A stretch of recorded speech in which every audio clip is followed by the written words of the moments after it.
Todo ang kalipay sa usa ka inahan nga nagsaulog sa iyang ika-50 anyos nga adlaw na tawhan karong adlaw gisurpresa kini sa taga Wantahanan pinagi sa gift of love. Unya gidungagan pa sa iyang bana og tamis nga halok. Si Maricel Takulad ang nagsaulog sa iyang birthday karong adlaw.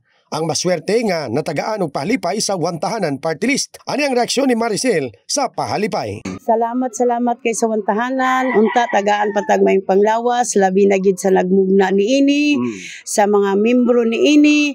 Gilayong gisaluhan sa mga apo ni Maricel ang pagkaon bago niadto sa ilang mga eskwelahan.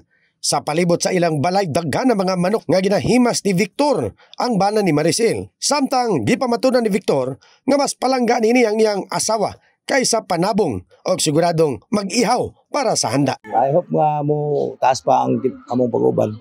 I love you. Minsay ni Maricel sa kaubanan sa Wantahanan nga ipabilin ang kaligon sa baruganan o nagpasalamat sa Ginoo sa dugang tuig sa iyang kinabuhi. In the heart of changing lives, Christopher Jason sa 89.5 Brigada News FM Jansan, The Music News Authority.